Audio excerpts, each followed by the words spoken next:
Hello बच्चों, आज मैं फिजिक्स के अंतिम पाठ विद्युत धारा के चुंबकीय प्रभाव के प्रश्नोत्तरों का वीडियो डाल रही हूँ। इससे पहले मैं प्रकाश, परावर्तन तथा अपवर्तन, विद्युत, मानव नेत्र तथा रंग बिरंगा संसार पाठ के प्रश्नोत्तर के वीडियो डाल चुकी हूँ। आप इन प्रश्नों को नोट कर अगर याद करें तो निश्चित ही आप बोर्ड में अच्छे अंक ला सकते हैं, क्योंकि इन वीडियोज़ में मैंने बोर्ड परीक्षा में फिजिक्स में आने वाले एक एक नंबर के लगभग सभी प्रश्न लिए हैं।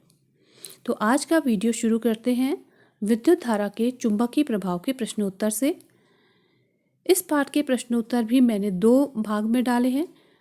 इस वीडियो में जो मैंने प्रश्नोत्तर डाले हैं उसका पहला प्रश्न है, किसी चुंबक में कितने ध्रुव होते हैं? तो इसका उत्तर है, किसी भी चुंबक में 2 ध्रुव होते हैं, उत्तरी ध्रुव तथा दक्षिणी ध्रुव। अगला प्रश्न, यदि किसी चुंबक को बीच से तोड़ दिया जाए तो प्रत्येक भाग में कितने ध्रुव होंगे? इसका उत्तर, यदि किसी चुंबक को तोड़ दिया जाए तो उसके प्रत्येक भाग में 2 ध्रुव ही होंगे, क्योंकि अगर हम किसी चुंबक को तोड़ते हैं तो फिर भी वो चुंबक ही रहेगा। और हमें पता है कि किसी भी चुंबक में 2 ध्रुव होते हैं, तो अगर हम किसी चुंबक को कितने भी भाग में तोड़ दें तो उसके प्रत्येक भाग में 2 ध्रुव ही होंगे, उत्तरी और दक्षिणी ध्रुव। अगला प्रश्न, स्वतंत्रता पूर्वक लटकाई गई दंड चुंबक किस अवस्था में ठहरती है, या हम कहें किस दिशा में ठहरती है? तो इसका उत्तर है उत्तर तथा दक्षिण दिशा में। अगला प्रश्न, चुंबकीय क्षेत्र किसे कहते हैं? तो इसका उत्तर है, किसी चुंबक के चारों ओर का वह क्षेत्र जिसमें उसके बल का संसूचन किया जा सकता है, उस चुंबक का चुंबकीय क्षेत्र कहलाता है। अगला प्रश्न, चुंबकीय क्षेत्र की तीव्रता का मात्रक बताइए। तो इसका उत्तर है न्यूटन प्रति एम्पियर मीटर अथवा टेस्ला। अगला प्रश्न, किसी चुंबकीय क्षेत्र में स्थित विद्युत धारावाही चालक पर आरोपित बल कब अधिकतम होता है? तो इसका उत्तर है, धारावाही चालक पर आरोपित बल जब चालक को चुंबकीय क्षेत्र के लंबवत रखा जाता है तो उस समय अधिकतम होता है। अगला प्रश्न, 2 चुंबकीय क्षेत्र रेखाएं एक दूसरे को प्रतिच्छेद क्यों नहीं करती? तो इसका उत्तर है, 2 चुंबकीय क्षेत्र रेखाएं एक दूसरे को इसलिए प्रतिच्छेद नहीं करती क्योंकि एक ही बिंदु पर 2 दिशाओं का होना संभव नहीं है। अगला प्रश्न, किसी दिए गए क्षेत्र में चुंबकीय क्षेत्र एक समान है, इसे निरूपित करने के लिए आरेख खींचिए। तो एक समान चुंबकीय क्षेत्र को परस्पर समांतर बल रेखाओं द्वारा प्रदर्शित किया जाता है। नीचे डायग्राम में हमने एक समान चुंबकीय क्षेत्र के लिए दिखा रखा है कि किस तरीके से जहाँ पर एक समान चुंबकीय क्षेत्र होगा वहाँ पर चुंबकीय क्षेत्र रेखाएं हमेशा समांतर ही होंगी।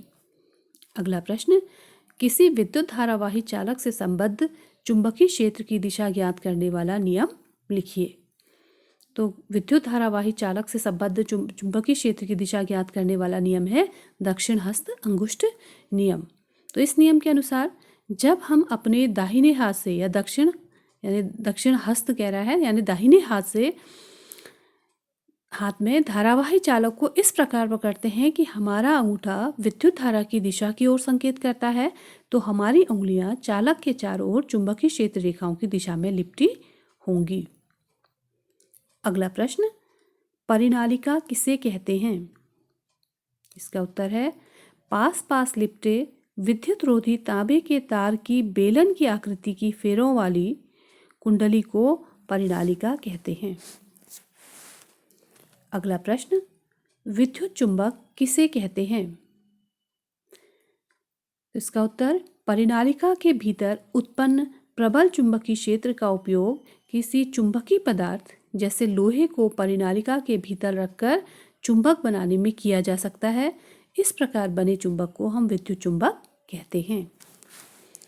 अगला प्रश्न, फ्लेमिंग के बाएं हाथ यानी वाम हस्त नियम लिखिए। तो इसका उत्तर है, फ्लेमिंग के बाएं हाथ के नियमानुसार जब हम अपने बाएं हाथ की तर्जनी, मध्यमा तथा अंगूठे को इस प्रकार फैलाएं कि ये तीनों परस्पर एक दूसरे के लंबवत हों, यदि तर्जनी चुंबकीय क्षेत्र की दिशा और मध्यमा चालक में प्रवाहित विद्युत धारा की दिशा की ओर संकेत करती है तो अंगूठा चालक पर आरोपित बल की दिशा की ओर संकेत करेगा। अगला प्रश्न, विद्युत मोटर का मुख्य कार्य क्या है? इसका उत्तर है विद्युत मोटर का मुख्य कार्य विद्युत ऊर्जा को यांत्रिक ऊर्जा में बदलना है। अगला प्रश्न, विद्युत मोटर के उपयोग के 2 उदाहरण दीजिए। तो इसके उदाहरण हैं, इसका प्रयोग विद्युत मोटर का प्रयोग विद्युत पंखों में, आटा पीसने की चक्की में, वॉशिंग मशीन, मिक्सी आदि में किया जाता है। हमने उसमें देखा जैसे ही हम पंखे को चलाते हैं, जैसे ही हम उसमें विद्युत धारा प्रवाहित करते हैं तो वो जो विद्युत धारा जो होती है वो कार्य के रूप में परिवर्तित यानी यांत्रिक ऊर्जा के रूप में परिवर्तित, विद्युत ऊर्जा यांत्रिक ऊर्जा मतलब कार्य के रूप में परिवर्तित हो जाती है कि ये क्या कर रहा है, विद्युत ऊर्जा को यांत्रिक ऊर्जा में बदल रहा है। तो आज का वीडियो यहीं पर समाप्त कर रही हूँ। आगे के प्रश्न हम अगले वीडियो में लेंगे। तब तक आप इन प्रश्नों को नोट कर याद करेंगे। Thank you.